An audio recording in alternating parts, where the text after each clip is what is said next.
La historia de la casa Winchester comenzó en septiembre de 1839 con el nacimiento de una niña, hija de Leonard y Sarah Pardee de New Haven, Connecticut. El nombre de la niña fue el de su madre, Sarah, y al llegar a la madurez, se convirtió en la reina de la ciudad.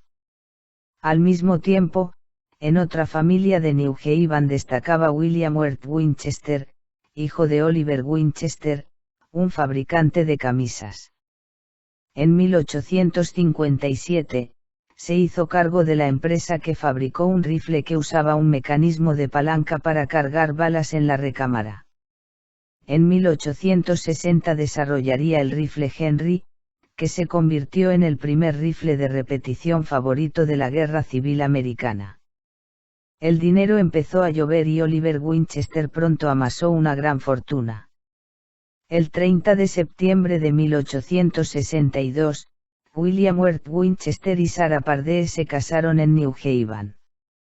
4 años más tarde, el 15 de julio de 1866, Sarah dio a luz a una niña llamada Annie Pardee Winchester que moriría el 24 de julio de marasmo.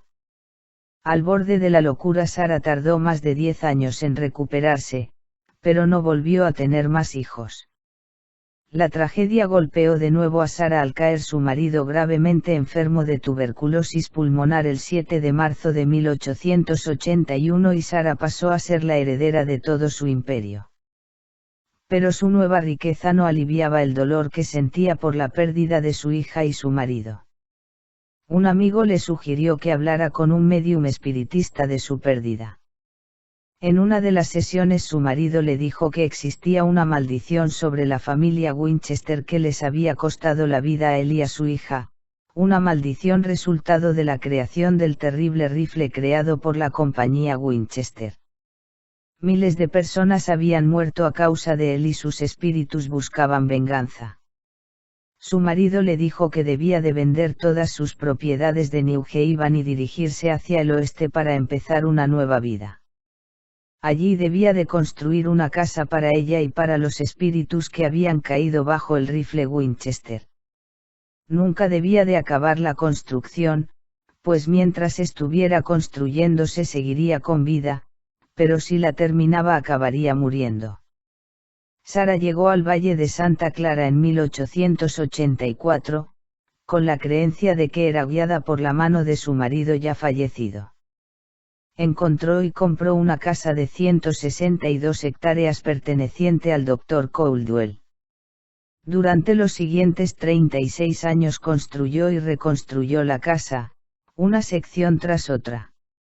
Mantuvo 22 carpinteros las 24 horas del día, los 365 días del año trabajando sin descanso. El sonido de martillos y sierras sonaba de día y de noche. La casa estaba en rápido crecimiento y expansión y se reunía todas las mañanas con su capataz para trazar los planes del día de la obra. A medida que los años pasaban, las habitaciones se convirtieron en alas enteras, las puertas se unieron a las ventanas y el lugar llegó a tener una altura de 7 pisos, por lo que se tuvieron que instalar 3 ascensores.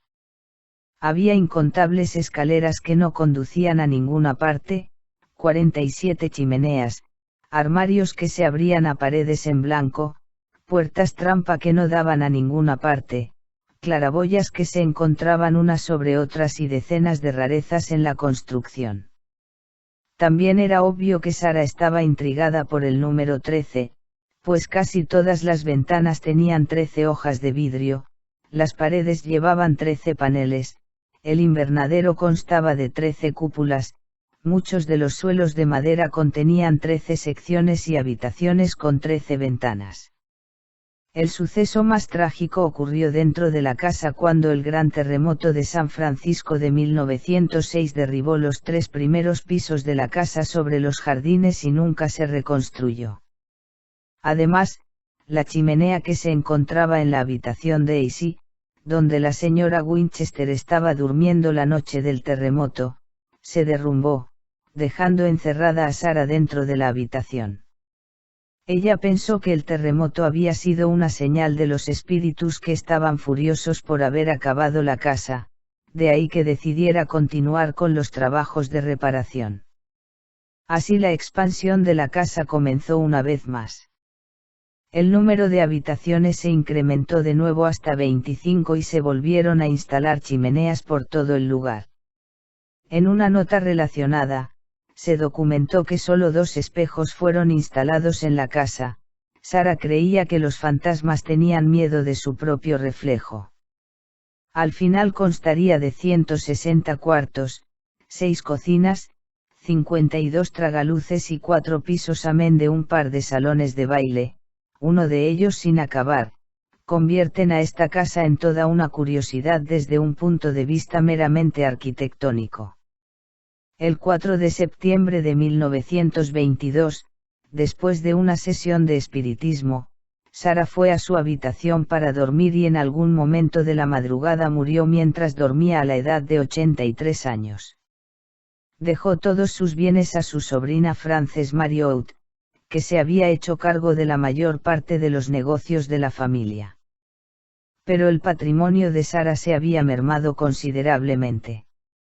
El mobiliario, objetos personales y los materiales de construcción excedentes, fueron retirados de la casa y esta fue vendida a un grupo de inversionistas que planeaba utilizarla como atracción turística.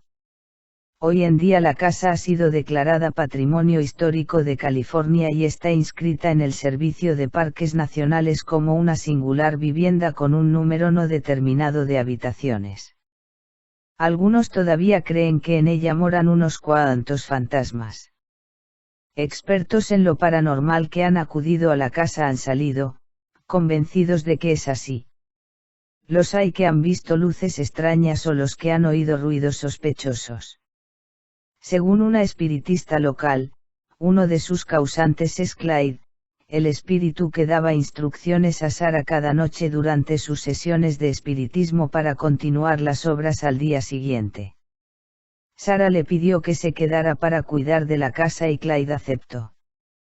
Contento con su promesa, Clyde vuelve de tanto en tanto para recordar los tiempos felices junto a Sara y la maravillosa música de su piano.